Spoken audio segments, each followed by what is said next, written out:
Hey everyone, What If Fan here, bringing you another exciting part of What If Reborn in Highschool DxD as a Lucifuge. You can find the fanfic title and the original author's name on my Patreon page. Make sure to check it out and show them some love. If you enjoy the video, don't forget to like, subscribe, and ring that notification bell so you never miss an upload. Also check out my Patreon channel for early releases of all the series, where you can find all the series released one day ahead of YouTube. Alright, let's jump into it. Chapter 171, Roy's plan to make everyone a God Slayer heroines trio. As Roy and the others reached the shore, a large group of people was already waiting for them. Roy landed and addressed them. Alright, let's skip the formalities. Arrange a quiet place for us to stay, he instructed, his tone leaving no room for argument. The leaders of the various factions were about to protest but held their tongues. They didn't object to Roy's commanding attitude. After all, Yuri and Liliana, along with the other shrine maidens, had reported the events that had transpired on the island. The leaders were shocked. A new Campione had been born, and Vauban had seemingly been killed by these people. The shrine maidens hadn't seen Vauban since summoning the heretic god. And since Vauban was the one who had orchestrated the summoning, it was unlikely he would remain absent. There was only one explanation: Vauban was either dead or captured. And Roy had just confirmed his death.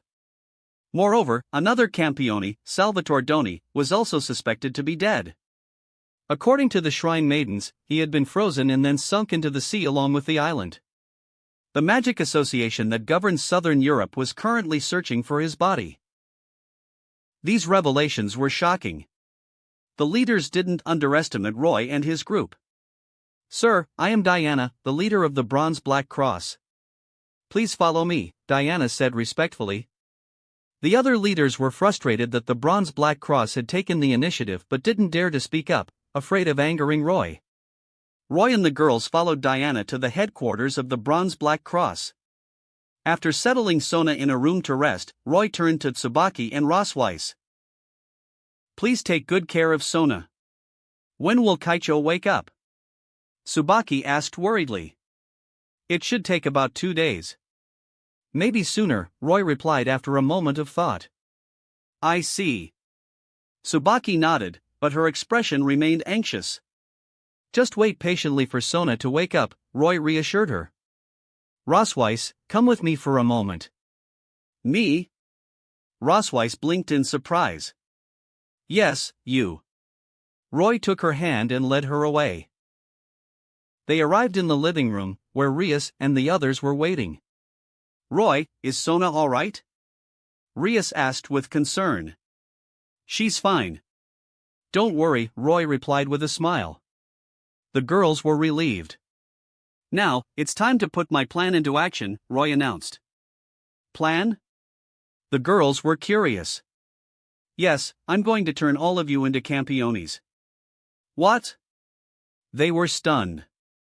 They had witnessed the power of Campiones. Could Roy really make them all God Slayers? "You all know how heretic gods come to be, right?" Roy asked with a grin. "Humans create various myths, and those myths give rise to various gods," Rosweiss replied.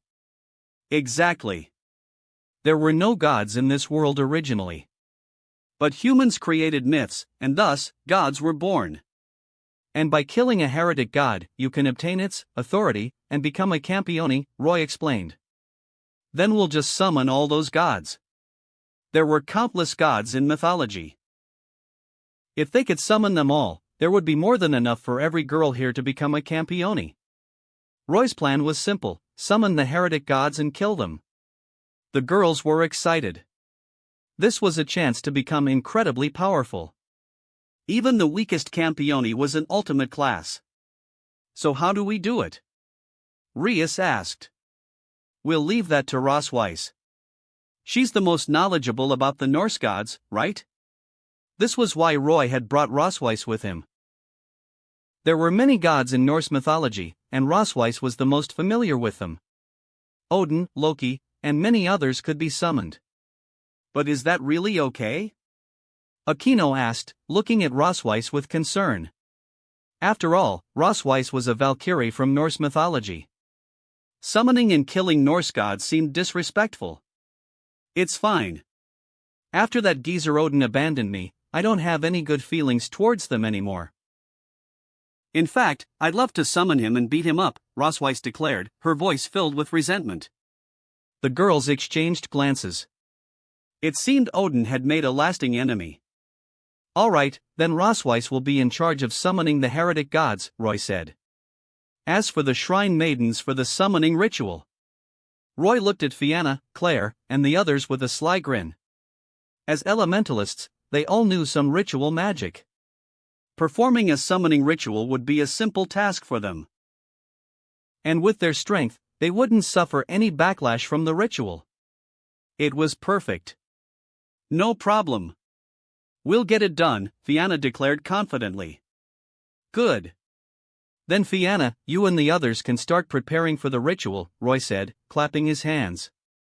Although the ritual was simple, all the girls had to learn it. Fianna and the others left to find someone to teach them the summoning ritual. Rosweiss went to prepare the necessary materials for summoning the gods. After they left, Roy turned to Rias and the others. Let's go meet with the leaders of the various factions, he said. They had been assigned to the headquarters of the Bronze Black Cross.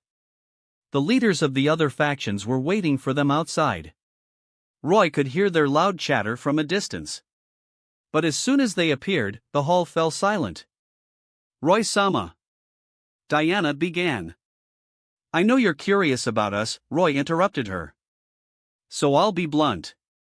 I'm a Mao from another world. His words caused a commotion in the hall.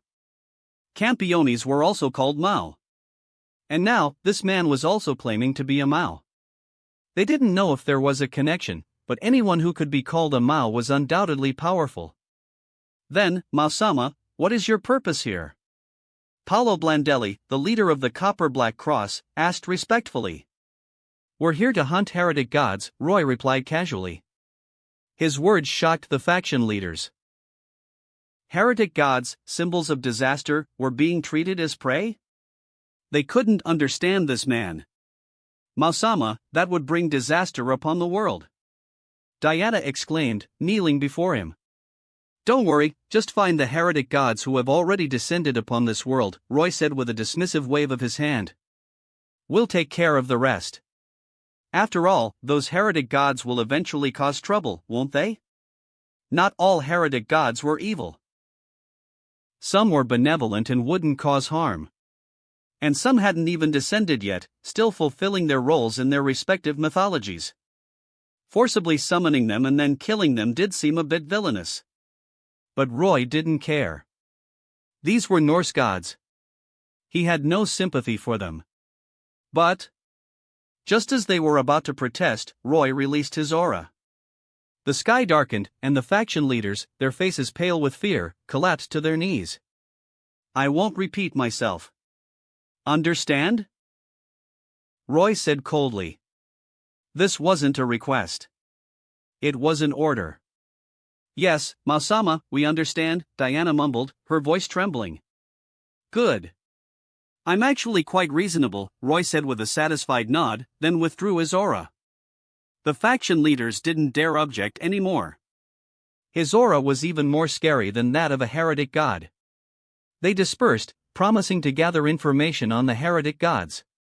Roy returned to their lodging with the girls. But they weren't alone anymore. 3 young girls had joined them. Roy had specifically requested them, and Diana had immediately sent them over. They were Liliana, Yuri Maria, and Erica Blandelli, 3 of the main heroines from the original story. Don't be nervous. I have something good for you, Roy said to the 3 girls, who were fidgeting nervously in the living room. He sounded like a creepy uncle trying to lure them in.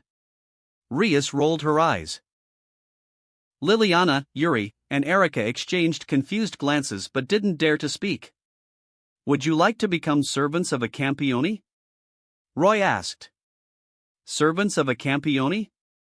The 3 girls were surprised, then their eyes lit up with excitement.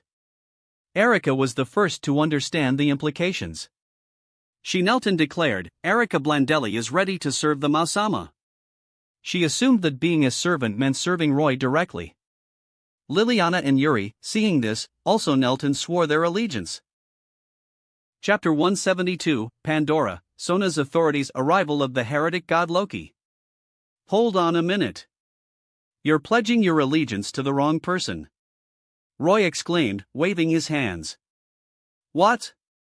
The three girls were dumbfounded. They had just sworn their loyalty, and now he was telling them they had the wrong person? And oaths of loyalty weren't something to be taken lightly. Once sworn, they couldn't be broken. Your new master is Sona, the one who just became a Campione, Roy explained. He had brought these three girls as potential servants for Sona. After all, she still needed to fill a few pawn positions in her peerage. And he had promised to find her some suitable candidates. What do we do now? The three girls were on the verge of tears. They had sworn loyalty to the wrong demon lord. They glared at Roy accusingly. Don't worry, Sona won't blame you, Roy chuckled awkwardly. Come on, I'll take you to see her. He led the three Lolas to Sona's room. Tsubaki, how is she? Is Sona awake yet? Roy asked the girls gathered around Sona's bed. Although he had said it would take 2 days for her to wake up, Sona was a devil, and her constitution was much stronger than that of an ordinary human. It wouldn't be surprising if she woke up earlier. Kaisha's body seems to be changing, Tsubaki observed, adjusting her glasses. Oh? Roy approached Sona and examined her. Her body was being transformed by an unknown force. It seemed the reincarnation ritual was underway. Pandora was transferring the heretic god's authority to Sona. Don't worry, this is normal. It seems she'll be waking up soon, Roy said, stroking his chin. As expected, Sona, being a devil, was much quicker at assimilating the god's power than a human. Tsubaki and the others relaxed a bit, hearing his words. An hour later, Sona woke up. Sona, how are you feeling? Roy asked, sitting beside her bed. How long was I unconscious? Sona asked, rubbing her forehead. Less than half a day, Roy replied with a smile. I see.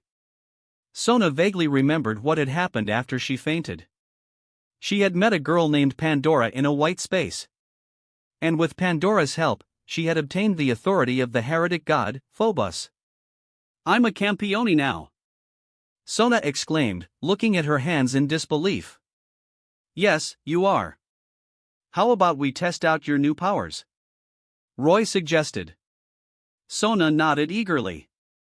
They went to the training grounds. Rias and the others were also curious about Sona's new authority, so they came to watch. Roy waved his hand, and they were all transported to the subspace. Sona, try out your authority, Roy urged. Okay. Sona chanted an incantation. My knights, charge. Suddenly, countless heavily armored knights materialized before her. They charged forward, shaking the ground and leaving a trail of destruction in their wake. Roy, however, shook his head. This authority wasn't very impressive. But then again, Phobos wasn't a powerful god. He was among the weakest of the heretic gods. The stronger the heretic god, the more powerful and numerous the authorities obtained from defeating it.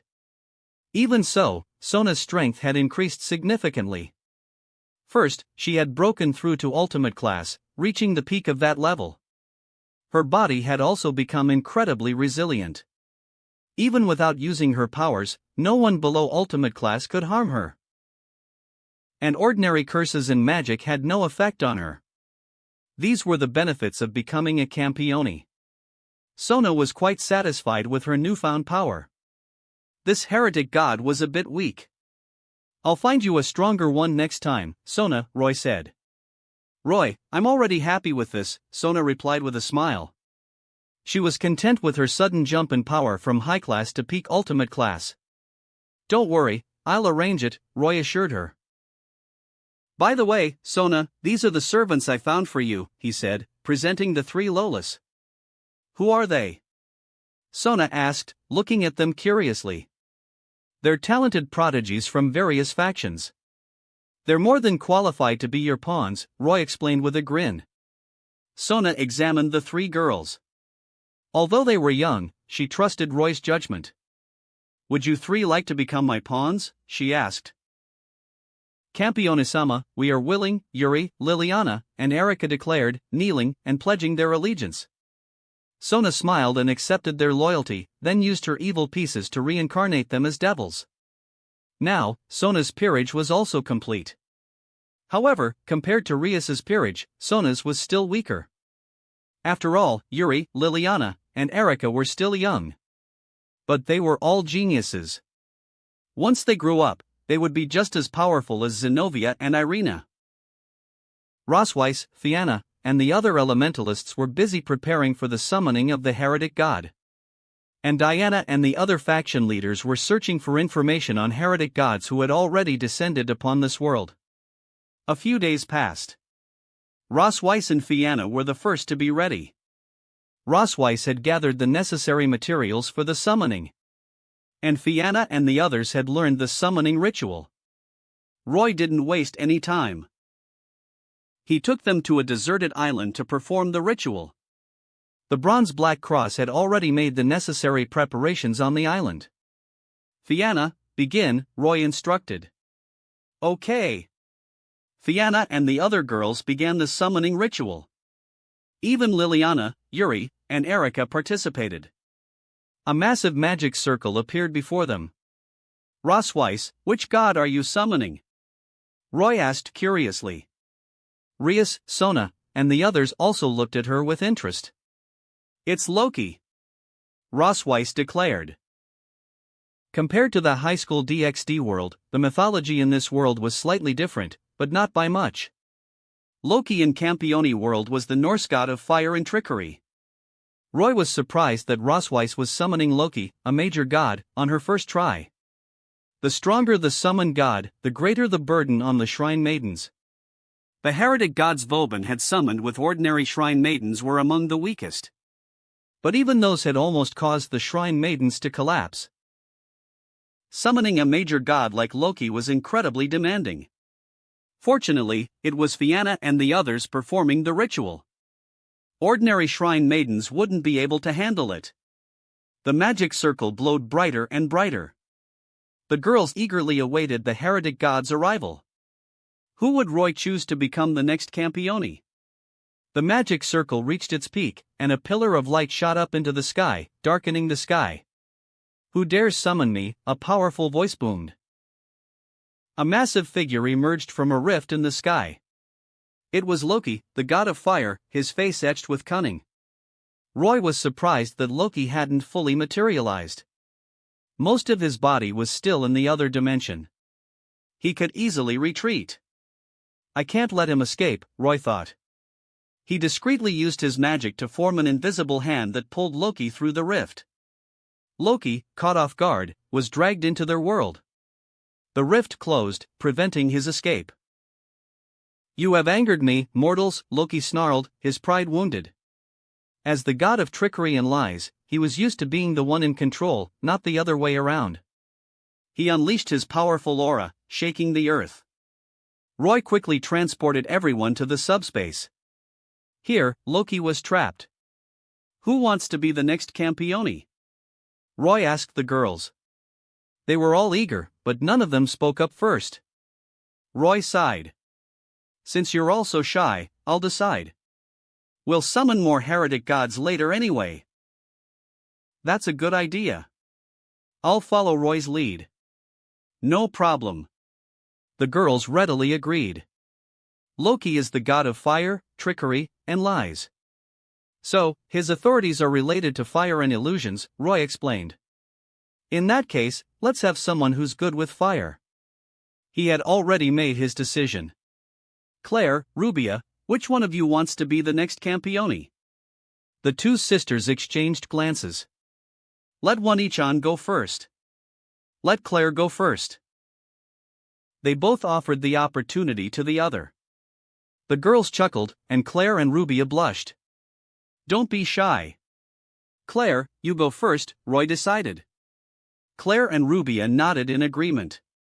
Chapter 173, Cult Leader Luo Hao, Claire's Authorities.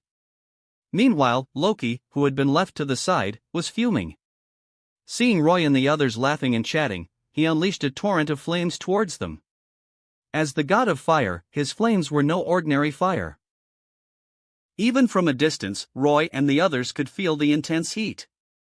However, the flames had no effect on Roy. He simply waved his hand, and the entire area was enveloped in an icy blue aura. Loki's flames were instantly extinguished. What? Loki was stunned. He knew the power of his flames. Anything they touched would be incinerated. Even other gods were wary of them. But his flames had been effortlessly extinguished. The difference in their strength was too vast. Roy reached out towards Loki. The moisture in the air condensed around Loki, forming ice. Crack! Crack! Crack! In the blink of an eye, Loki was frozen solid. That should do it, Roy said with a satisfied nod. He then handed the divine sword to Claire. Here, Claire. Use this to kill Loki. Is that okay? Claire asked, confused. Didn't she have to defeat the god herself? It should be fine, Roy replied. Sona had defeated the heretic god with the supreme Taigu and the divine sword. But Roy recalled that most Campiones in history had only managed to kill heretic gods by taking advantage of opportunities. After all, it was nearly impossible for a human to defeat a god head-on. So, this method should work. Claire nodded and approached the frozen Loki, the divine sword in her hand. She took a deep breath and swung the sword. The blade glowed brightly, and Loki's head was severed effortlessly. She did it! Fiona exclaimed, envious of Claire's accomplishment. Rinslet, Claire's rival, was also envious and a bit frustrated. Why was that flat-chested girl the one to become a Campione before her? She glanced at Roy, a mischievous glint in her eyes. Roy, I did it. What do I do now? Claire asked, returning to Roy's side, unsure of what to do next. Just relax and sleep in my arms, Roy said gently, pulling her into an embrace. Claire blushed, then lost consciousness. Roy smirked. His plan had worked. Pandora, who managed the Campione reincarnation ritual, was hostile towards heretic gods. The more Campiones there were, the better it was for her. So, she would definitely help Claire with the transformation. Alright, let's head back, Roy said, carrying Claire. Back at their lodging, news of another Campione's birth spread quickly. The previous Campione had just been born a few days ago, and the various factions were still reeling from the shock. Now, there was another one. It was unbelievable. When had becoming a Campione become so easy? Even the other Campiones were surprised by this news. The leaders of the Southern European Magic Association were also shocked and terrified. They had just retrieved the Sword King's body a few days ago. But his body was frozen solid. Despite their best efforts, they couldn't break the ice. They had to accept that the Sword King was dead. Among the Campiones, there was one who was particularly interested in Roy and his group. In the distant land of China, a young girl living in seclusion in the mountains had heard about the deaths of Vauban and the Sword King. She was intrigued by Roy and his companions. And upon learning about the birth of two new Campiones, she was eager to test her strength against them. This girl was Luo Hao, one of the Campiones. She had usurped her authority 200 years ago and had never been defeated. She was a master of martial arts, claiming to be the strongest in the world, though this only referred to physical combat. She was the only Campione who could rival Vauban in strength. She was also an exceptional beauty, with long, black hair and a cheetah-like outfit. She wore a long coat with flowing sleeves, resembling a dress. If Roy saw her, he would undoubtedly agree that she was as beautiful as any of the girls in his peerage. However, Luo Hao lived in seclusion in a mountain temple and rarely ventured into the outside world. It was said that those who saw her beauty would be compelled to blind themselves. Deliver this letter to the newly born Campione, Luo Hao instructed a man outside her temple. I'll pay them a visit personally later. Her voice was clear and melodious, but the man trembled, hearing her words. Yes, master. This was Lu Yinghua, Luo Hao's student. He took the letter and left. Meanwhile, Claire had woken up from her unconscious state. They were in the subspace, and Claire was about to test her newly acquired authority. Loki, the god of fire, possessed many authorities, the most powerful being his control over fire and illusions. Claire closed her eyes, receiving the information about her new powers. When she opened her eyes, flames flickered within them. A fiery aura erupted from her, forcing the others to back away from the intense heat. Roy, my first authority is fire! Claire exclaimed excitedly. Loki's flames were incredibly powerful. If Claire used them, she could incinerate an entire nation in an instant. Calm down and put out the fire, Roy said with a chuckle. Claire, seeing how far the others had retreated, realized the intensity of her flames and quickly deactivated them. That's terrifying. It's a powerful authority. She's become so much stronger. Humph. I'll let you be ahead for now. My skin is getting dry from the heat. Claire rolled her eyes, hearing their comments. She already possessed the true flame, which was just as powerful as Loki's flames. Now, with the additional fire authority, her strength was on a completely different level. Claire, you said first authority. Does that mean you have another one? Roy asked with a grin. Yes, I do, Claire replied, puffing out her chest proudly. What is it? Rinslet and the others asked curiously. I'll show you. Claire turned to Rinslet with a mischievous glint in her eyes. Rinslet was confused, but then she suddenly blurted out embarrassing words. My Fenrir is just a mutt. Claire's fire cat is the best. When I take a bath, the thing I love the most with Roy is... Wani-sama, what are you saying? Morel exclaimed, her face flushed. You must be controlling her. Judia added, glaring at Claire. My lady is amazing. She's saying such shocking things. She'll definitely fight Claire-sama when she wakes up. Carol cried, though Roy suspected she was secretly enjoying the chaos. The other girls also blushed at Rinslet's words. Eh? What happened? Rinslet suddenly woke up, confused. Seeing everyone's flushed faces and knowing stares, she quickly realized what she had said. She blushed furiously and glared at Claire. Claire, I'll kill you, she shouted, summoning her ice bow and firing several ice shots. Claire, however, didn't dodge. She stood still, seemingly ready to take the hits. Rinslet's heart skipped a beat.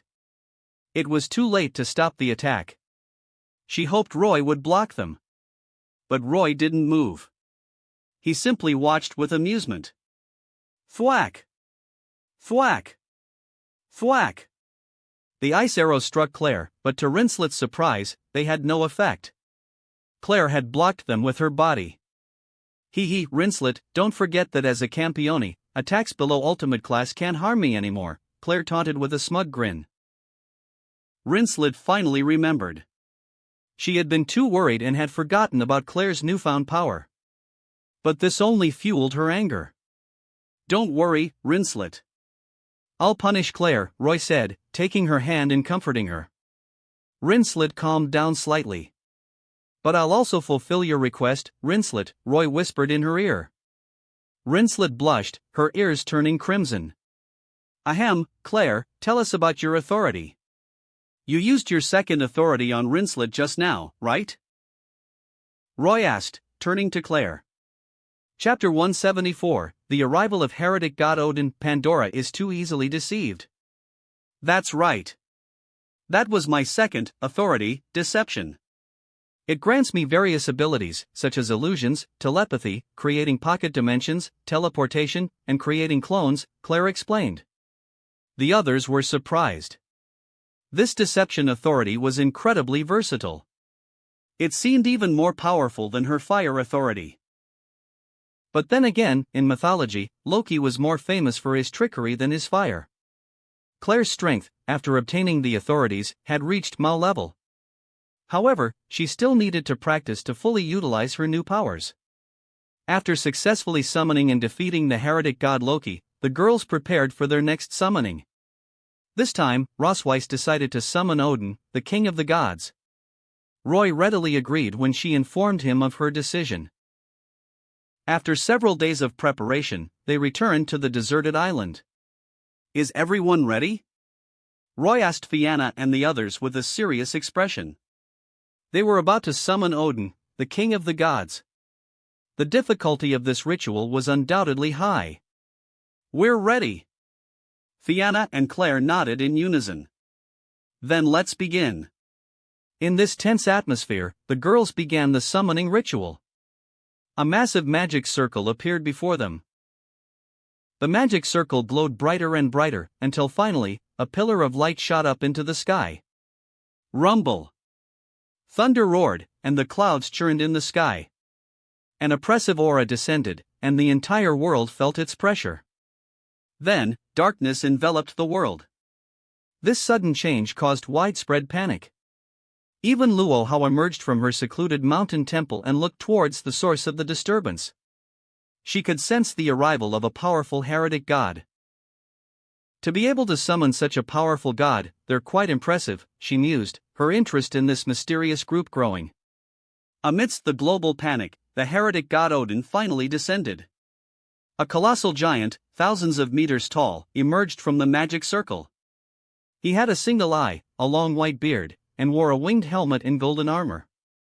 He wielded the spear, Gungnir. This was Odin, the king of the gods. "Who dares summon me?" He boomed, his voice shaking the heavens and causing massive waves to crash against the island. His powerful aura pressed down on them, and the girls' expressions hardened. As expected of the king of the gods, Roy thought, observing Odin's overwhelming presence. "He's quite impressive." "I summoned you," Roy declared fearlessly, stepping forward. "Oh?" Odin looked at Roy, surprised. He couldn't see through Roy's power. "Who are you?" he asked in a deep voice.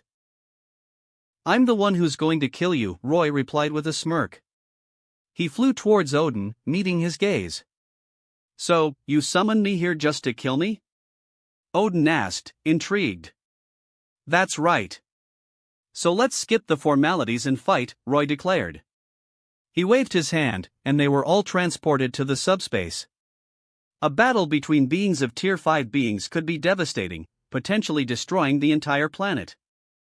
They had to fight in a separate dimension. "You're the first one in many years who had the audacity to challenge me," Odin said, looking at Roy with a hint of admiration. "Then let me be the last," Roy replied with a smirk. He launched the first attack, swinging the sword of piercing truth. The blade, enhanced with dark lightning, sliced through the air like a crescent moon, aiming for Odin. Odin calmly raised Gungnir to block the attack. Clang! A deafening clash echoed through the subspace, shaking the very fabric of the dimension. Odin felt a powerful force course through his spear, almost causing him to lose his grip. He stumbled back. "Ha ha, you're quite strong, challenger," Odin laughed, regaining his footing. "The best is yet to come," Roy replied with a smirk, launching another attack. Boom! Countless crescent-shaped blades of energy flew towards Odin, who deflected them with Gungnir. "He's impressive. As expected of the king of the gods. Roy, you can do it. Defeat him." "That heretic god is no match for Roy Oniachan." "Odin, you never thought this day would come, did you?" The girls cheered from a distance. Odin, as the king of the gods, possessed many authorities: prophecy, kingship, wisdom, healing, magic, poetry, war, and death. He was incredibly powerful. But his strength was only at the early stage of Tier 5 substellar. Once again, this is based on VS Battles Wiki, it's comparable to Great Red/Ophis. Roy was also at the early stage, but with the Sword of Piercing Truth, formed from Renash Dal, he could unleash power comparable to a mid-stage Tier 5 substellar. Moreover, he had various powerful and unique techniques. "Mahapadma," Roy declared after exchanging a few blows with Odin. As soon as he uttered the word, time and space within the subspace froze. Roy approached Odin and extended his hand. Absolute zero. An icy aura erupted from his palm. Odin's massive body was instantly encased in ice. Roy tapped the frozen Odin lightly. Crack! The ice shattered, and Odin, the colossal god, crumbled into dust. The king of the gods, the most powerful heretic god, had been slain by Roy. Roy hadn't initially intended to become a campione. He believed that the authorities of heretic gods wouldn't significantly increase his strength. And using those authorities was troublesome, requiring incantations and having limitations, such as being usable only once a day. To gain a significant power boost, he would need to defeat a major god at Tier 5. He hadn't expected Odin, the god he had summoned, to be at that level.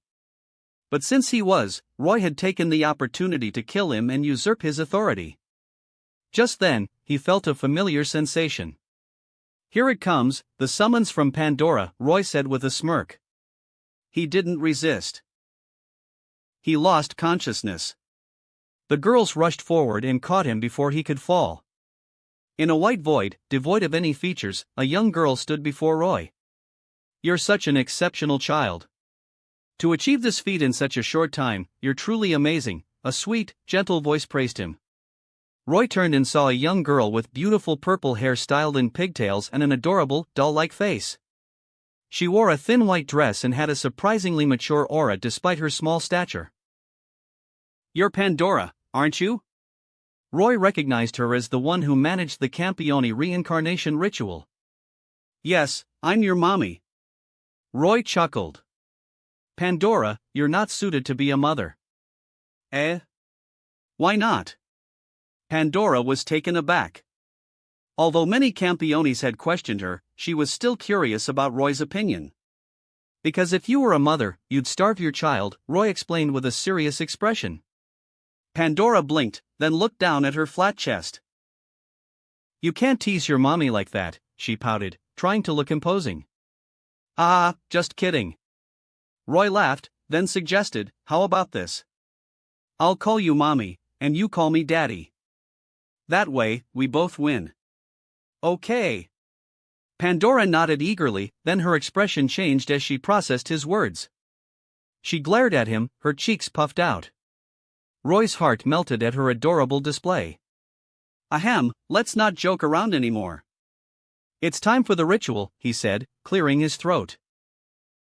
Pandora sighed, then prepared to begin the Campione transformation ritual. But Roy suddenly grabbed her hand and placed a strange chess piece in her palm. Hurry up and get ready. You can't perform the ritual without a piece, he chided. Huh? Oh. Pandora was confused. Aren't we starting the ritual? Yes, we are, Roy confirmed. Then, Pandora, would you like to become my servant? What? Pandora was dumbfounded. Wasn't she supposed to be performing the ritual for him? Why was he asking her to become his servant? So, will you become my servant? Roy repeated, leaning closer to her face. Huh? Oh, okay. Pandora nodded instinctively, caught off guard by his honest expression. Great. Then let's begin. Roy smirked and started the devil transformation ritual. By the name of Roy Lucifuge, I command thee, Pandora, to become my servant devil, reborn as my queen. Before Pandora could react, the ritual had begun. The devil piece in her hand merged into her body. A powerful energy surged through her, preventing her from resisting. After a while, the transformation was complete. Pandora opened her eyes and glared at Roy, her cheeks puffed out in anger. She had unknowingly agreed to become his servant. This was ridiculous. She was supposed to be the one performing the ritual for him. Roy chuckled inwardly. He had taken advantage of Pandora's naivety. And it had worked. Pandora was so easy to deceive. You mischievous child. Tricking your mommy like that, she huffed. I didn't trick you. You agreed yourself, Roy retorted with a shrug. No. I'm supposed to be the one performing the Campione transformation ritual for you, Pandora insisted. Well, that's not a problem either, Roy said with a grin. Chapter 175, Abducting Pandora, Poseidon. Pandora was speechless. Roy chuckled inwardly, enjoying her flustered reaction. But he couldn't tease her too much. Pandora, ahem, Mom. Don't you want to see the outside world? If you come with me, you won't have to stay in this empty void forever, Roy said, trying his best to sound persuasive. Pandora was tempted. There's a lot of delicious food in the human world. I can take you there, how about that?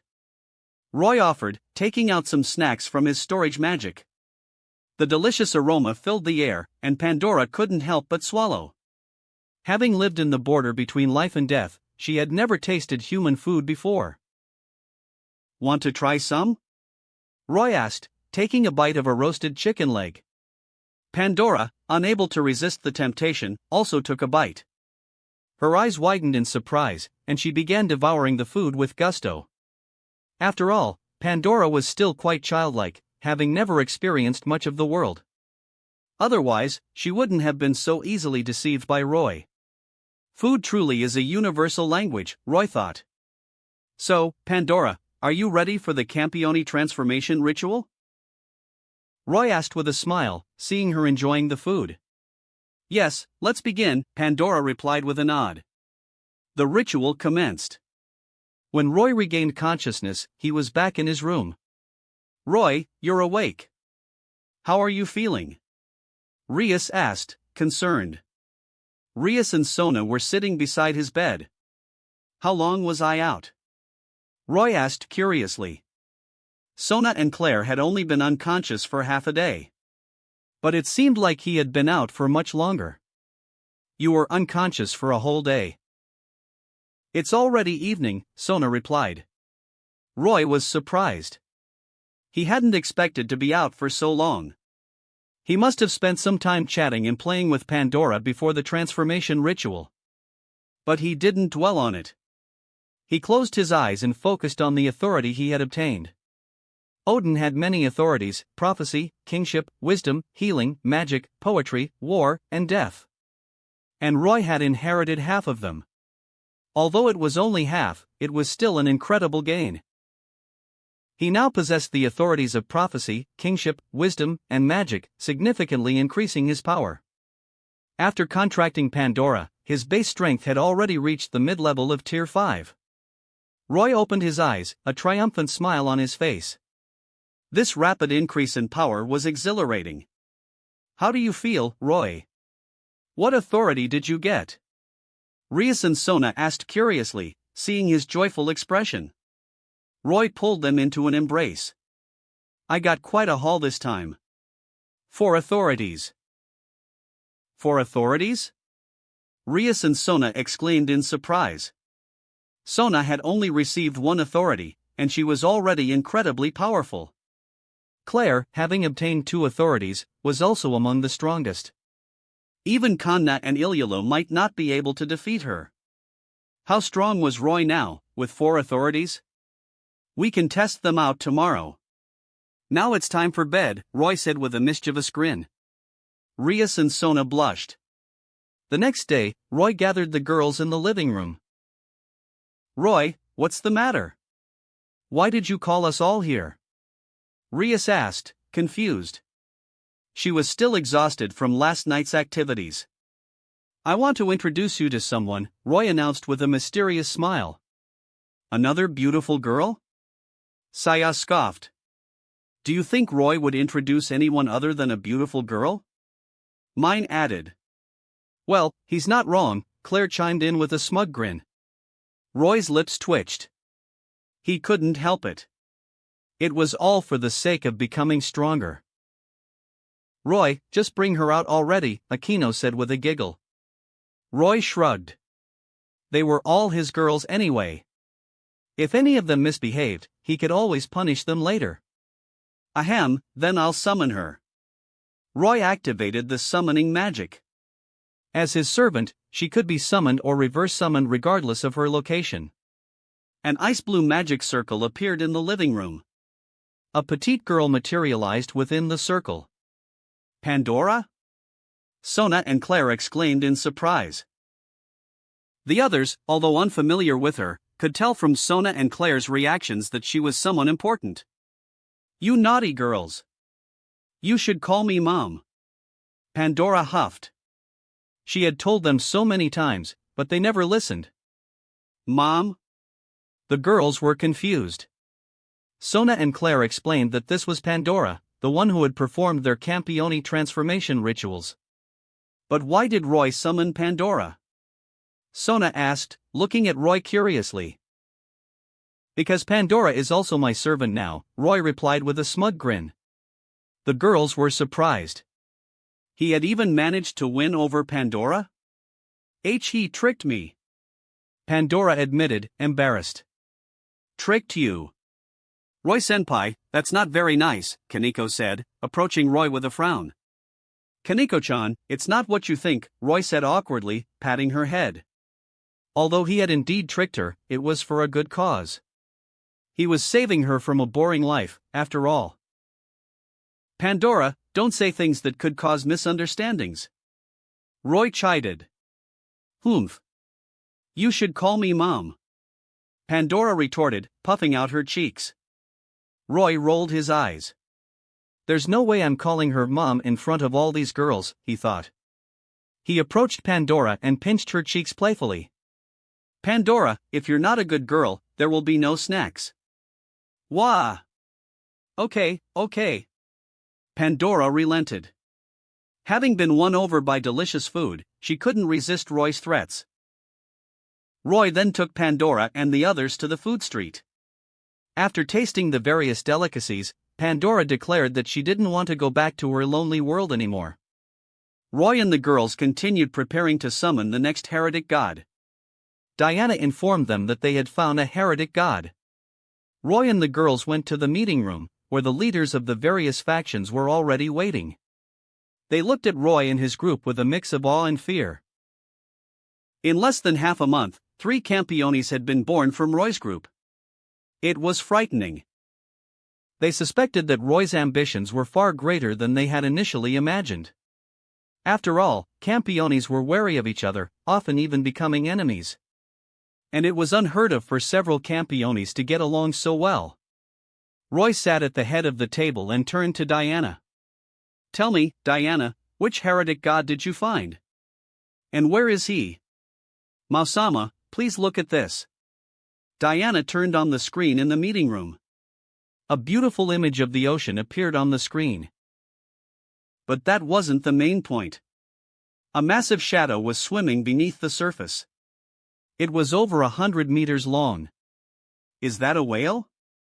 No, it must be a shark. Sharks aren't that big. But whales aren't that big either. Could it be a sea dragon? No way, it doesn't look like a dragon.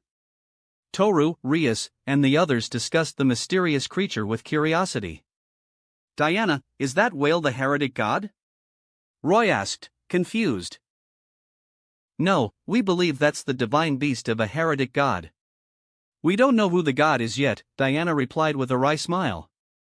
After discovering the divine beast, the various factions had searched through countless records but couldn't identify the heretic god. It doesn't matter.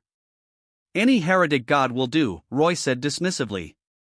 He just needed a heretic god, any heretic god. He then had Diana lead them to the location. They soon arrived above the area shown in the picture. The sun shimmered on the beautiful ocean surface. But beneath the surface lurked a massive shadow, a chilling sight. Is that the divine beast? I wonder what it looks like. They couldn't identify the heretic god because they didn't know what the creature looked like. I'll catch it, Ilialu declared with a mischievous grin. She transformed her hands into claws and plunged into the ocean. The water churned violently. A moment later, Ilialu emerged, dragging the divine beast by its tail. It was a giant dolphin. It's the divine dolphin, Erica exclaimed, the first to recognize it. Erica, do you know this divine beast? Sona asked curiously. Yes, Kaicho, Erica replied. After becoming Sona's servant, she started calling her Kaicho. If I'm not mistaken, the heretic god here must be Poseidon. Poseidon, the girls gasped. Another major heretic god. Chapter 176, Seraphol Authorities, a courtesy from Luo. Poseidon was the Greek god of the sea, one of the 12 Olympians. When he rode his chariot across the sea, the waves would calm, and dolphins would follow him.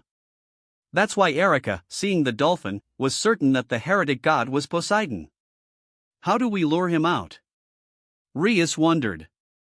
I don't think we need to worry about that, Roy said, pointing towards a disturbance in the ocean. A massive whirlpool was forming, and a giant figure emerged from its depths. He wielded a trident and rode a golden chariot. It was Poseidon. Wretched dragons, you dare capture my divine beast? Do you know your crime? Poseidon's voice boomed across the sea. Oh, this fish is yours? Here you go then.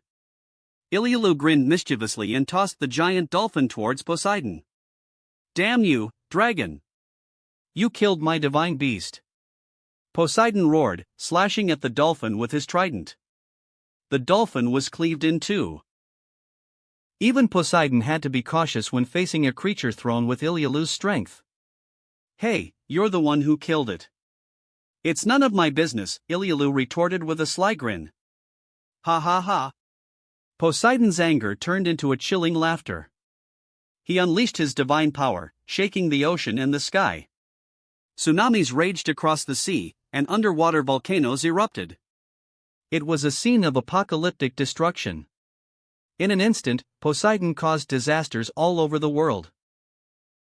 Fortunately, Roy reacted quickly, transporting everyone to the subspace before the world could be destroyed. Who are you trying to scare, old man? Ilialu scoffed, looking at Poseidon with disdain. She then unleashed her dragon breath, a torrent of flames shooting towards Poseidon. Humph! Is that all the power you dragons possess? Poseidon sneered, raising his trident. Dozens of water pillars erupted from the sea, blocking Ilialu's flames. The flames were extinguished by the water. Try this then. Ilialu, not giving up, unleashed another, more concentrated blast of flames. This time, it pierced through the water pillars and struck Poseidon. A cloud of steam filled the air. Did we win? Asia asked with a worried frown. No, it can't be that easy, Rias replied, shaking her head. They stared at the spot where Poseidon had been hit. A wave of heat dispersed the steam, and Ilialu grinned. Don't play dead, old man.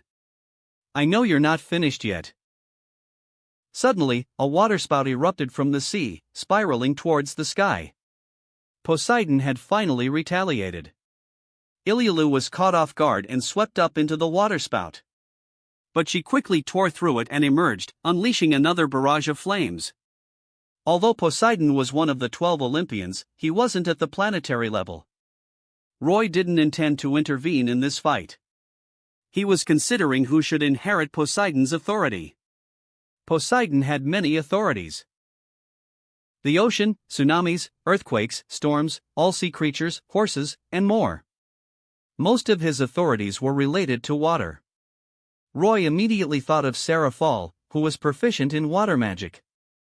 Of course, Sona was also skilled in water magic. He looked at Sona and Seraphol.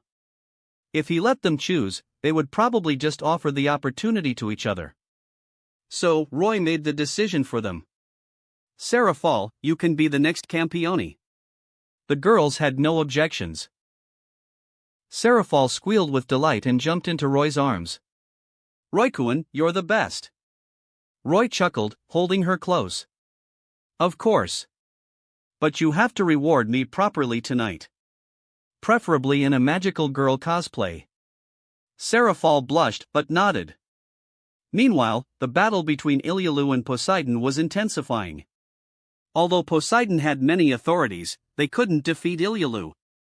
But their strength was roughly equal, so Ilialu couldn't defeat him easily either. Roy, should I join in? Toro asked, seeing their stalemate. Well, you could. Let me go. Seraphol interrupted.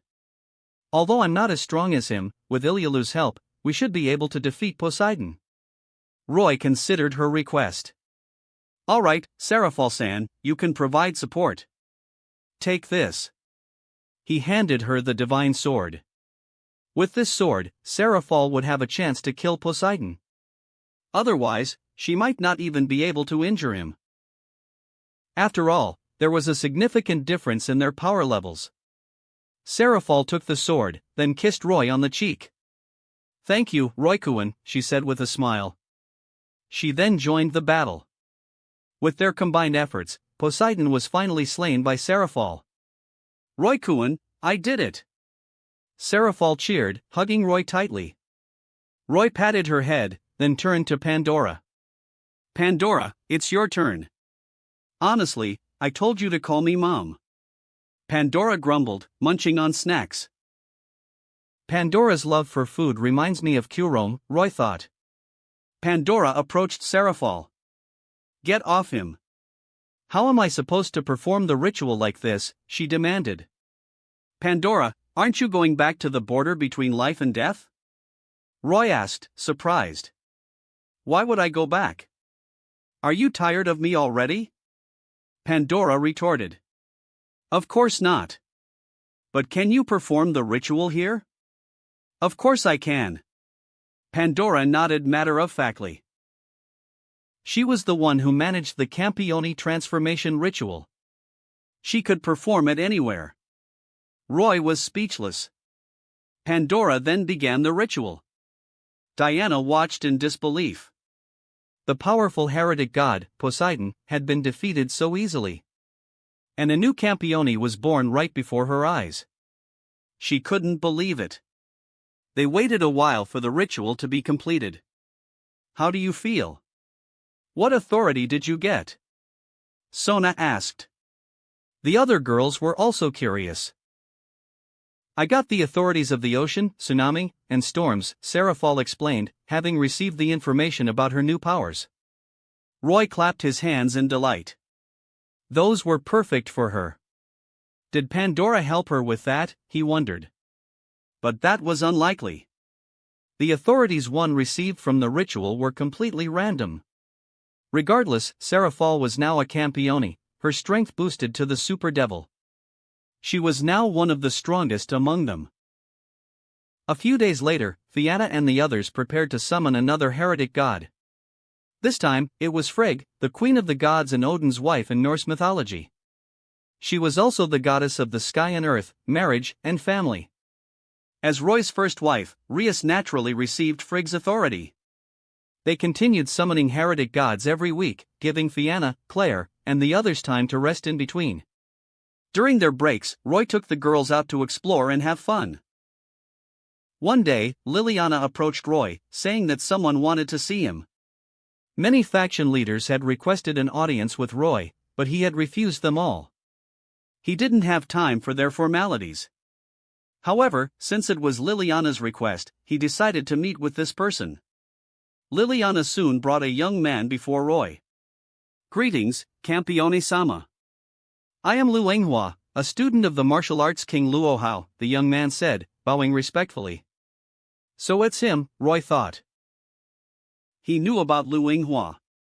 He was a popular young man with decent skills. However, having been trained by Luohao since childhood, he had developed a misogynistic and twisted personality. He seemed friendly towards girls, but he harbored a deep resentment towards them, especially those who were beautiful and capable. Roy noticed that Lu Enghua had only glanced at Shinobu and the others once, then completely ignored them. Student of Luohao, what brings you here? Roy asked after taking a sip of his tea.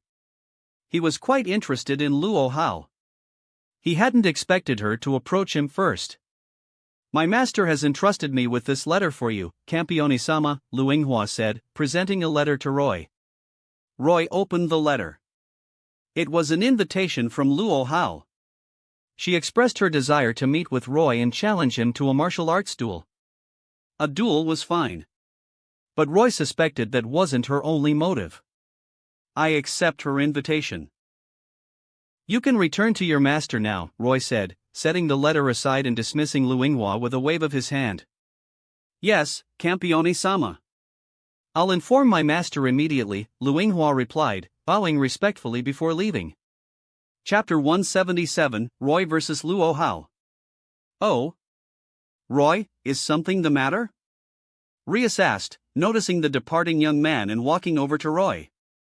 A Campione is coming to visit, Roy replied casually. A Campione? The girls exchanged surprised glances. It's Luo Hao, that was her disciple, Roy explained. Oh, it's her. I heard she's a great beauty. If she's a beauty, then she won't be able to escape the Demon King's clutches. That's right, he won't let her go.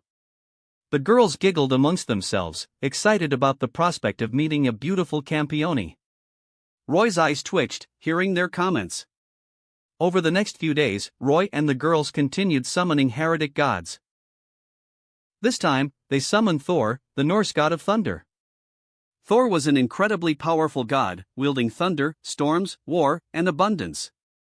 Roy decided to have Aquino, who specialized in lightning magic, usurp Thor's authority. Aquino had been unable to break through despite contracting a powerful lightning spirit. Although she had overcome her issues, she had missed the best opportunity for a breakthrough. This had left her feeling guilty. Now, presented with this valuable opportunity, Aquino was overjoyed. She hugged Roy tightly, her gratitude overflowing. All right, Aquino, go ahead, Roy said with a smile, patting her back. Yes. Aquino nodded, her eyes filled with determination. Thor had already been sealed by Roy. Aquino approached the immobile god, and with a single strike of the divine sword, she ended his life. That's cheating, Pandora complained. No Campione had ever helped another become a Campione before, so she hadn't considered this possibility. If this continued, wouldn't everyone be able to become a Campione? A worried expression crossed her face. She suddenly remembered an incredibly powerful heretic god. Rama, the last king. The more Campiones there were, and the stronger they became, the greater the threat Rama posed. That's why Pandora was worried. She decided to keep this information to herself for now and proceeded to perform the Campione transformation ritual for Aquino. How do you feel, Aquino? What authority did you get? Roy and the others asked eagerly after Aquino completed the ritual. I got the authorities of thunder, storms, and abundance, Aquino replied with a relieved smile. She hadn't disappointed Roy. That's great, Aquino.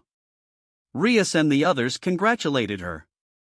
But what Aquino truly desired was Roy's praise. Roy smiled and patted her head. Well done, Aquino. Aquino beamed. Let's head back now, Roy said, and they all teleported back to their base. A girl was already waiting for them in the living room. Are you Luo Hao? Roy asked, looking at the beautiful girl with black hair who was sipping tea. She wore a cheetah-like dress and a long coat with flowing sleeves, giving her an ethereal, almost fairy-like appearance. This was the cult leader Luo Hao. Yes, I am Luo Hao, she confirmed, setting down her teacup. You must be Roy. Yes. What brings you here? Roy asked with a smile. Luo Hao didn't answer immediately. She looked at Rias and the others curiously. She could sense the auras of Campiones among them. Then, she saw Pandora and her eyes widened in shock. You're Pandora?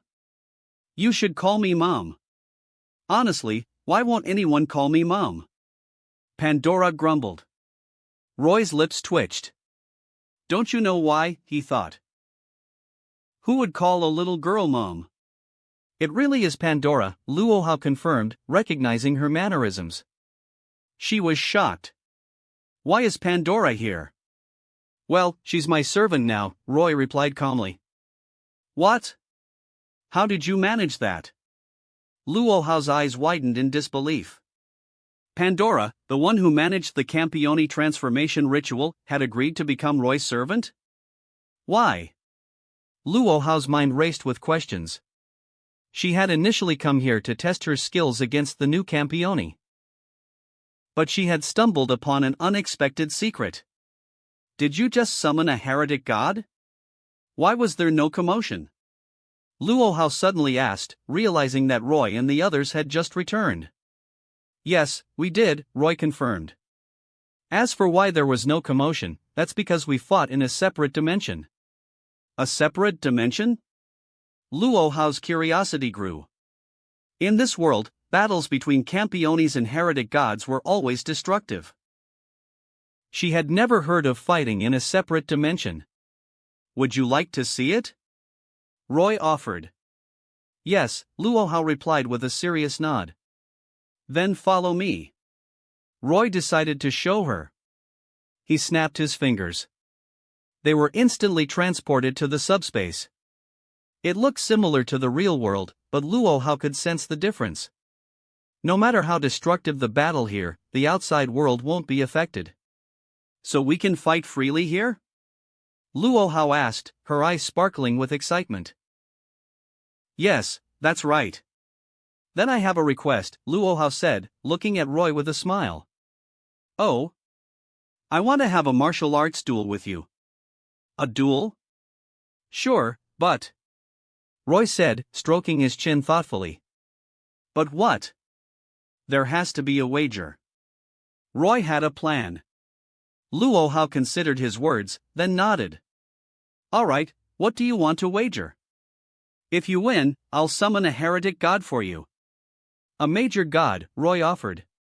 Luohao was surprised by the generous offer. And if I lose? If you lose, you become my servant, Roy declared, revealing his true motive. Servant? Luohao didn't quite understand the meaning. It's similar to a wife, Roy explained. Wife? Luohao blushed slightly. So, what do you say? Do you accept? If you become my servant, you'll be able to break through your current limitations, Roy tempted her. As a campione who excelled in martial arts, Luohao craved powerful opponents in battles. She also desired greater strength. A campione's strength wasn't solely determined by the number of gods they had slain. Luohao had killed far fewer gods than Vauban, yet their strength was comparable. And the other campiones were much weaker than them. So, it was difficult for Luohao to further increase her power. Roy's words struck a chord with her. She longed to become stronger. If you want me to submit, then defeat me, she declared proudly. So you agree? Roy asked with a smirk. Yes, so defeat me. Luohao entered a battle stance, her powerful aura flaring. Roy, however, only stood there with his arms crossed, waiting for her to attack. Humph. You think you can take me lightly? Luohao scoffed, seeing his nonchalant attitude. She then appeared before him in a flash. This was the shrinking ground, divine foot technique, a technique that allowed her to teleport. She then attacked with her bare hands. 12 divine palm strikes of the phoenix. This was a martial arts technique she had created herself. It consisted of 12 moves. Each move was a combination of hard and soft techniques, embodying the principles of yin and yang. Luohao's palms flew, unleashing a flurry of attacks. Roy effortlessly dodged every strike. Close combat wasn't his forte. He specialized in swordsmanship. But there was no need to use his sword. He could defeat her with his speed alone. After all, the difference in their strength was too big. After unleashing all 12 moves, Luohao paused. Why aren't you fighting back? She asked, frowning. Well. Roy hesitated. He couldn't tell her that he was holding back because he could end the fight with a single attack. Humph. Luohao scoffed, realizing he was still underestimating her. She activated one of her authorities. Divine Might of Vajrapani. This was an authority she had usurped from the Indian god Vajrapani. It granted her immense strength and allowed her to summon 2 Vajrapani to fight for her. 200-meter-tall Vajrapani materialized, their powerful auras shaking the ground. Roy was a bit surprised. These 2 Vajrapani were at the mid-level of Super Devil. They were quite strong. But to him, they were still like children. He blocked their attacks with 2 fingers, one for each Vajrapani. The scene was surreal, but Luo Hao's expression turned grim. She had struggled to defeat these 2 Vajrapani. Yet, Roy had blocked their attacks with just 2 fingers. Chapter 178, Capturing Luo Hao. Last King Rama, Disrupting Peace in Japan. Luo Hao had to admit that Roy was indeed stronger than her. But she wouldn't give up so easily. Ha! She shouted, unleashing her power. A horrifying shockwave erupted, tearing through the ground and shaking the very air. She had activated the dragon's voice. This was an authority she had usurped from the Hindu goddess Gayatri. The shockwave, accompanied by a resonating sound, possessed incredible destructive power, comparable to a powerful typhoon at its peak. Is that a dragon's roar? Roy commented with amusement. The scene resembled the effects of the dragon's roar technique from various anime, just on a much larger scale. Roy casually flipped the 2 Vajrapani aside, then gently blew at the incoming shockwave. The horrifying attack dissipated into nothingness as if it had never existed. Luo Hao was stunned. How? Her authority had no effect on him. This realization was a blow to her pride. It's simple. I'm stronger than you, Roy explained with a smile, walking towards her.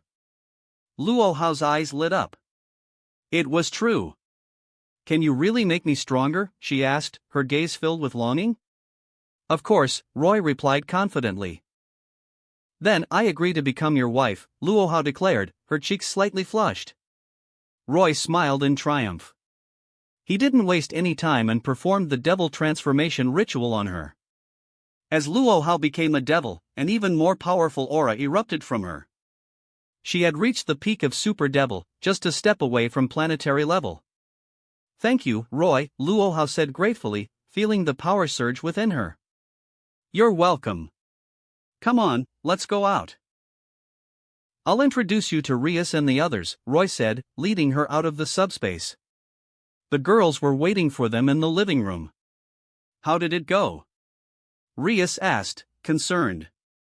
They had been a bit worried when Roy took Luo Hao into the subspace. Don't worry. Luo Hao is my queen now, Roy announced, introducing her to the others.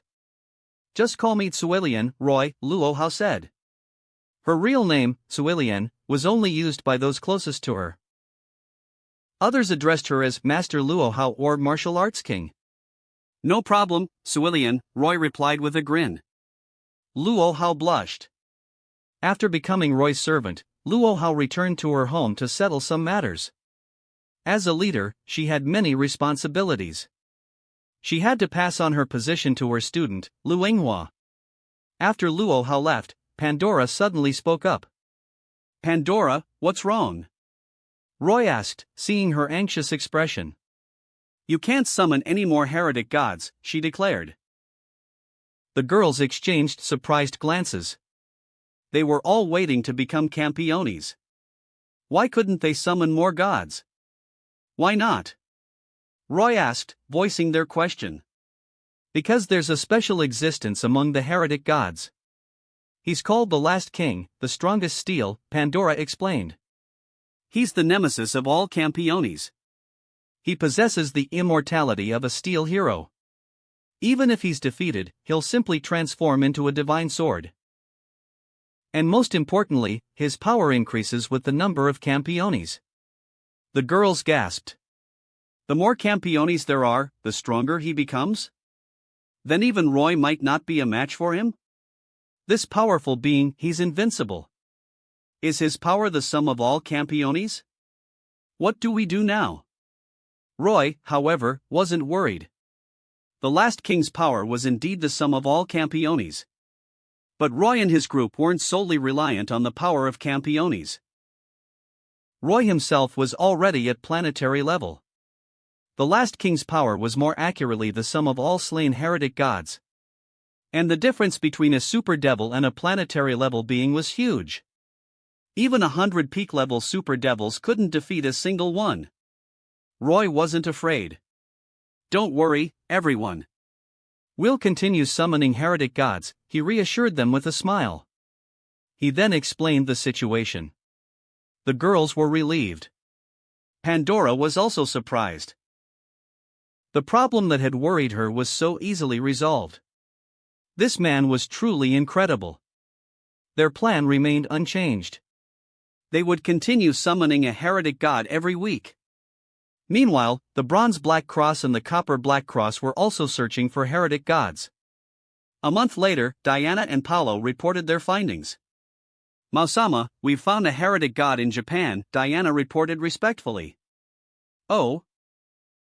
Roy suddenly remembered that there were indeed many heretic gods in Japan. And most importantly, the Eastern heretic god, the Monkey King, was imprisoned by the Japanese gods. The Monkey King was Sun Wukong. Roy couldn't tolerate that. It was time to deal with those Japanese gods. According to our information, one of the elders of the History Compilation Committee is a heretic god, Diana continued. This god is called the Old One. He's currently residing in the Netherworld. Roy was surprised. He hadn't expected them to uncover such information. Good. He's our next target, Roy declared. He gathered the girls and informed them of his decision. It's time for Yuri to visit her family, Sona said to Yuri Maria. Yuri was a member of the History Compilation Committee and had a younger sister, Hikari, in Japan. She missed her family. Yuri was excited. They packed their belongings and prepared to depart. Fiona and the others were still busy preparing for the next summoning ritual, so they didn't come this time. At a small private airport in the Kanto region of Japan, a luxurious jet landed smoothly. Roy hadn't used teleportation this time. He wanted to experience a more traditional journey, so he had Diana arrange their travel. The cabin door opened, and Roy and the girls disembarked. Diana had already arranged for someone to pick them up. But just as they were about to leave, a middle-aged man in a suit approached them with a group of people. "Greetings, Campione-sama. I am Toma Amakasu. Welcome to our country," the man said. Yuri looked at him with fear. This was the man who had handed her over to Vauban. If not for Roy and the others, she might not have survived. "Welcome?" Roy scoffed. "I don't see any joy on your face.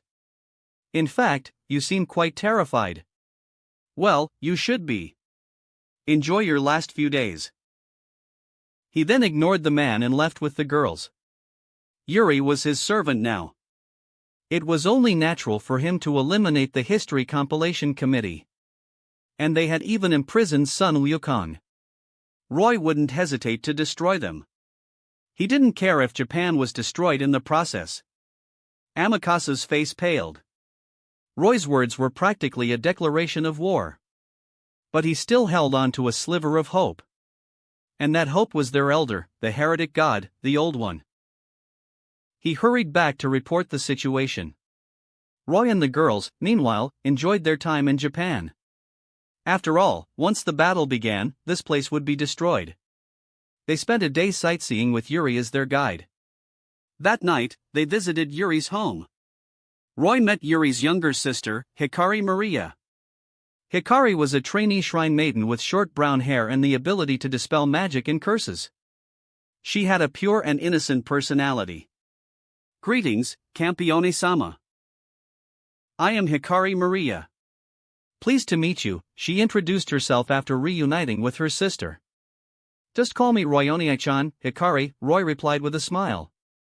"Our Royoni-chan?" Hikari blushed. "Yes. Here's a welcome gift." Roy handed her a small teddy bear-shaped taigu. "This is?" Hikari looked at the palm-sized teddy bear with curiosity and delight. "Thank the Mausama, Hikari," Yuri urged. She recognized the object. Roy had also given her, Liliana, and Erica similar gifts when they first met. They had initially thought they were just toys, but these taigu were as powerful as some high-level magic items. "Thank you, Royoni-chan." Although she didn't know what the teddy bear did, Hikari bowed gratefully, following her sister's lead. "It's just a small toy," Roy said with a wave of his hand. He was planning to cause some chaos here, so he had to ensure Hikari's safety as well. He left that task to Sona. Just then, the doorbell rang. Hikari rushed to answer it. Chapter 179, Aina Saishuan Pledge, Heretic God Susanoo, Princess Sita. Outside the door stood Aina Saishuan. Aina, what are you doing here? Hikari asked in surprise. I heard your sister is back, so I came to see her, Aina replied. Oh, come on in. Aina entered and saw Roy and the others. She glanced around the room, then turned to Yuri. Yuri, I heard you were back, so I came to see you. Thank you for your concern, Yuri replied with a smile. Aina then looked at Roy and the others, her gaze finally settling on Roy. She could tell that he was the leader of the group. In fact, Aina had come here after learning that a Campione was visiting the Maria household. You must be the Campione-sama, I am Aina Saishuan. You can just call me Aina, Campione-sama, she introduced herself. The others exchanged glances. Although Aina seemed casual, they could tell she had an ulterior motive. You're a sly one, aren't you? Just tell me what you want. Maybe I can help, Roy said with a chuckle, amused by the little girl's scheming. Aina blushed, embarrassed that her intentions had been exposed. I want to be the king's knight, she declared, suddenly bowing deeply. Oh? You want to be my knight? And why is that? Roy asked with a playful smile. Aina fidgeted nervously under his gaze.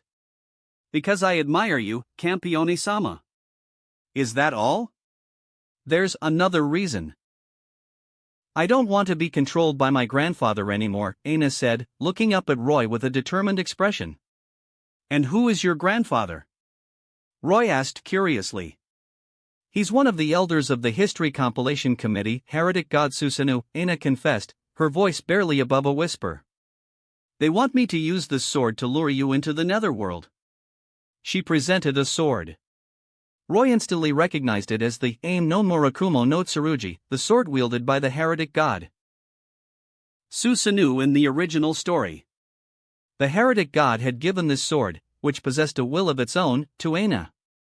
If Aina failed to control it after using the possession technique, the sword would take over her body. The heretic god's plan was to have Aina use the sword's power to drag Roy and the others into the netherworld. However, Aina hadn't followed his instructions. Instead, she had revealed his plan. This meant she had no way back now. Having failed her mission and exposed the heretic god's plan, she would likely be punished severely. I see. Then I accept your request, Roy said, looking at the pitiful little girl. Aina had risked her life to warn them. He couldn't disappoint her. Thank you, Your Majesty. Aina exclaimed gratefully. Just then, the Aim no Murakumo no Tsurugi in her hand glowed brightly, as if trying to do something. Humph. Trying to act up in front of me? Roy scoffed, then summoned the sword to his hand. The sword's glow subsided.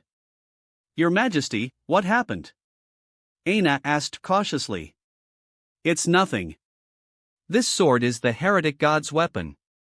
It probably heard our conversation and tried to escape, Roy explained with a chuckle. I see. Aina sighed in relief. Aina, are you ready to become my knight? Roy asked, his expression turning serious. Aina nodded nervously. Yes, I am. Good. Then you're my knight now.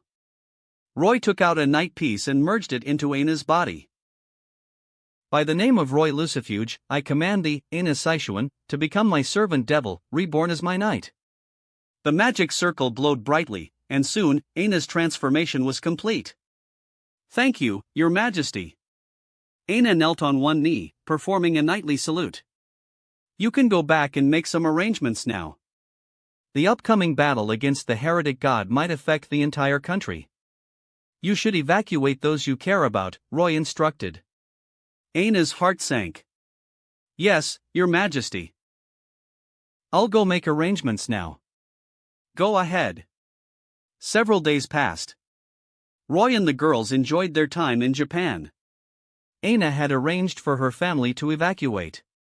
And Hikari had been sent to the Bronze Black Cross headquarters. Many other noble families, learning about the impending battle between the Campioni and the heretic god, also chose to leave Japan. Roy and the girls had also had their fill of sightseeing.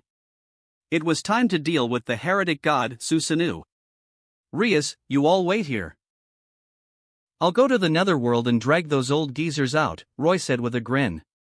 He then took out the Ain no Murakumo no Tsurugi and released its seal. The sword pulsed with a dark aura.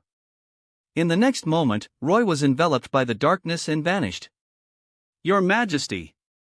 Aina cried out in worry, seeing Roy disappear. Don't worry, Aina. There's no one in this world who can harm Roy, Rias reassured her, patting her head. Okay. Aina nodded, her eyes filled with admiration. Roy reappeared in a forest. A heavy downpour was battering the trees, and the wind howled. Roy scanned the area and soon found a small cabin. He could sense the aura of a heretic god inside. Without hesitation, he pushed the door open. You're finally here. It seems that girl wasn't very efficient, an old man said, sitting cross-legged by the fireplace. He wore a simple kimono and had a surprisingly muscular build for an old man. This was the heretic god, the Old One, also known as Susanoo. You're Susanoo, aren't you? Roy asked with a smile. Yes, I was once a heretic god.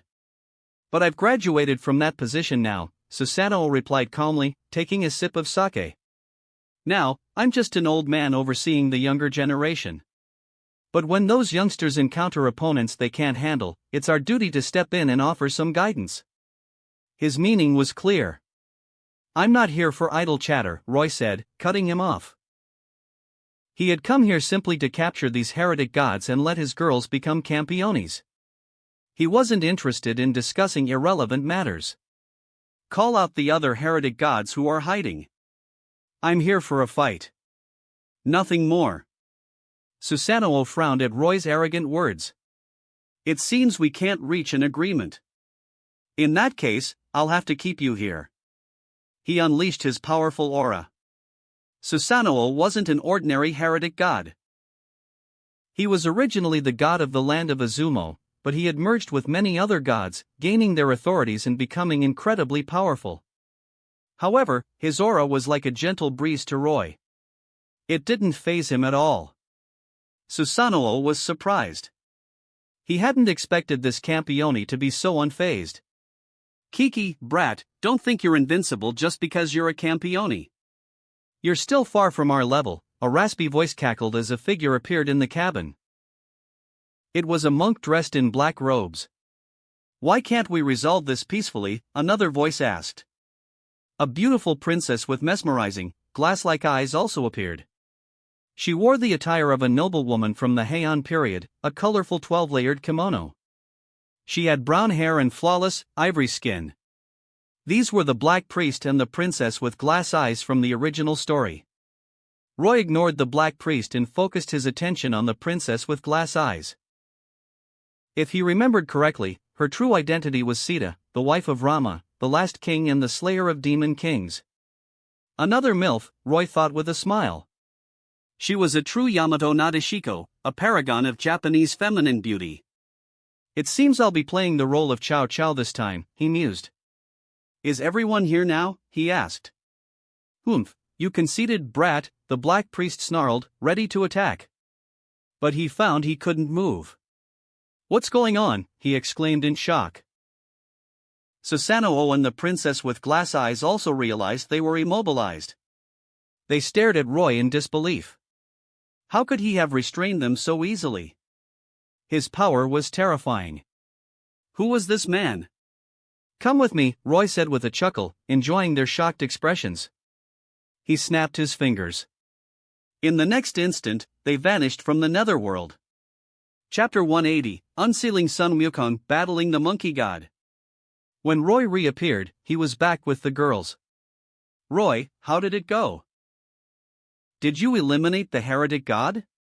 Rias asked curiously. Of course.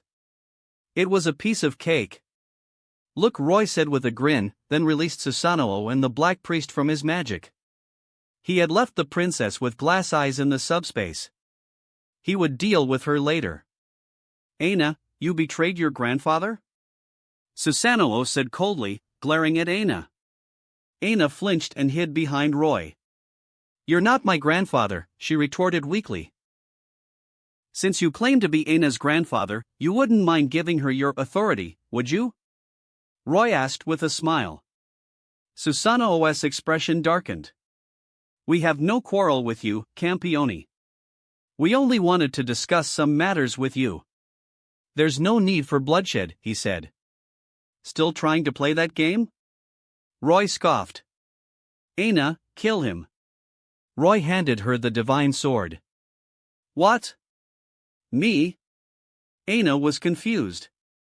Did Roy want her to become a Campione? Go ahead. It's fine. Even if you become a Campione, you'll still be my adorable servant, Roy reassured her with a smile, patting her head. Okay. Aina nodded, taking the sword without hesitation. Although Susanoo was her grandfather in name, he had abandoned her to Vauban, leaving her to fend for herself. Aina had seen through his lies. Despite her young age, she knew who truly cared for her.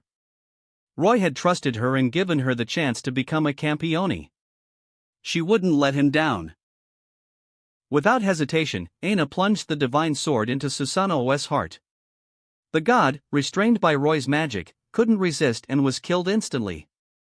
I'm finally free from his control. Aina exclaimed, taking a step back and staring at Susanoo's lifeless body in disbelief.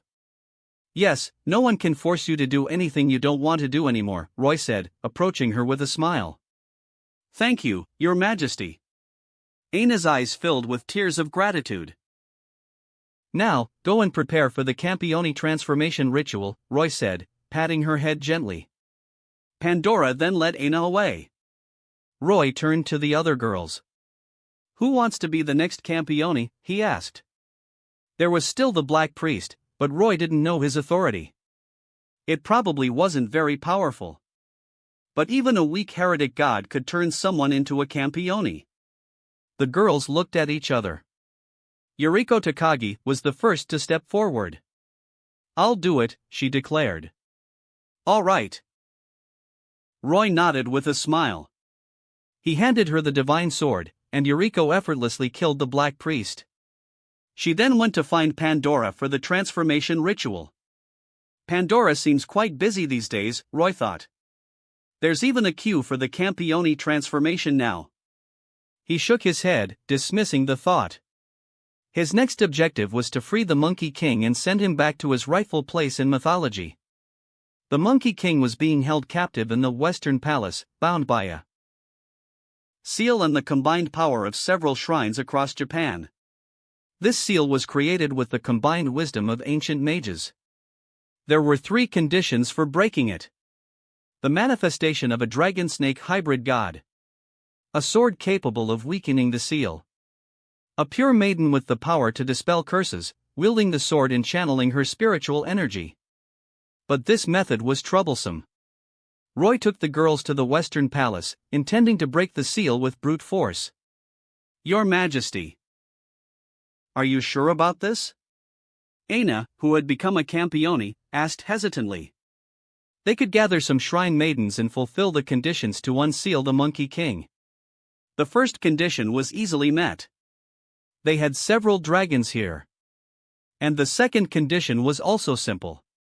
The divine sword she had used to kill Susanoo fit the description. There's no need to waste time, Roy replied with a shrug. He looked at the seal on the Western Palace and activated the authority of magic he had inherited from Odin. With this authority, he could use any magic and even create new ones. He raised his hand towards the Western Palace and unleashed a powerful magic blast. Boom! The entire Western Palace was reduced to rubble, the impact resembling a nuclear explosion. A mushroom cloud rose into the sky. Everyone inside the Western Palace, including the members of the History Compilation Committee, was killed. The entire island shook violently, as if a magnitude 10 earthquake had struck. Buildings collapsed, and people fled in terror. A third of Japan was destroyed by that single attack. But Roy didn't care. The Western Palace was gone, replaced by the keeper of the horse's seal that had imprisoned the Monkey King. The seal shattered. "Ah, I'm free!" a voice boomed through the air. A golden light flashed, and a figure appeared before them. "It's good to be greeted with such a grand entrance. This is perfect." The figure landed before Roy and the others. He had a monkey-like face, wore golden armor, and his eyes gleamed with a golden light that seemed to pierce through everything. "Your son Wukong?" Roy asked, looking at the monkey with his arms crossed. "Indeed. I am the handsome Monkey King, born from stone, the victorious fighting Buddha, here to battle," he declared. A staff appeared in his hand. He swung it casually, and a powerful gust of wind swept through the area. His fighting spirit soared, and his aura, like a raging sea, changed the color of the sky. "Young man, I can sense your strength," the Monkey King said, his eyes fixed on Roy with a challenging glint. "Since you're a Campione, and I am a heretic god, let me be your opponent." He brandished his staff, eager for a fight. "He wants to fight me?" Roy thought with a sigh. "Very well, then let's play," he said with a shrug. "Ha, you're the one who freed me, so I won't harm you as a token of gratitude," the Monkey King declared with a laugh. "I suggest you use your full strength," Roy replied with a smile. The Monkey King was a planetary being, but he was still weaker than Roy. The Monkey King laughed heartily, then leaped onto a golden cloud and charged towards Roy with incredible speed. "Ha!" He swung his staff at Roy's head with a deafening roar. Clang! Roy effortlessly blocked the attack with Est. Sparks flew as the two weapons clashed, and the surrounding ground shattered from the impact. Their power was immense. However, this was just a test from the Monkey King. He hadn't used his full strength yet. He continued his assault, raining down blows on Roy. Clang! Clang! Clang! Roy and the Monkey King clashed in the sky, trading thousands of blows in a matter of seconds. Two streaks of light intertwined, creating a storm that tore through the earth and caused magma to erupt from the fissures. It was a scene of apocalyptic destruction. "Ah, Campione, you're strong. A worthy opponent. There are very few who can match my strength." "You're definitely the first," the Monkey King exclaimed, his excitement growing. "If you have any other tricks, use them now." "You won't have another chance," Roy said calmly. The previous battle was just to warm up. He hadn't even gotten serious yet. "Alright, if you want to see my true power, then try this." The Monkey King loved a good fight and wouldn't reveal his true strength until the very end. Roy smiled. He swung the demon-slaying sword. Ice-breathing, second form, Ice Dragon Swirling Tail. He hadn't used breathing styles in a while. An ice dragon materialized, roaring as it lunged towards the Monkey King. "Bring it on!" The Monkey King slammed his staff against the dragon's head. Boom! But the ice dragon didn't shatter. Instead, the Monkey King was thrown back, crashing into the ground.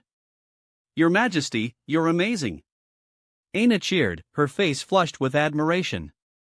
"Of course, Roy is the strongest," Asia added. The Monkey King flew back into the sky. "Ah, that was a good one." He laughed, despite the wounds on his body. "If you don't use your full power, you won't have another chance," Roy warned. He wanted to see the Monkey King's authorities. Otherwise, he would have already defeated him. "Alright, it seems I have to get serious now." The Monkey King's expression turned grim. He had realized that Roy wasn't using his full strength yet. And even so, he was struggling. This Campione was incredibly powerful. He decided to go all out. The divine staff reflects heaven and earth, the divine sword unites yin and yang. I, the handsome Monkey King, by the oath of brotherhood, summon my sworn brothers. Appear, Zhu Ganglai. Appear, Vice Ravana. As he finished the incantation, a figure materialized beside him. It was a pig demon with a chubby, jovial appearance. But beneath the fat lay powerful muscles.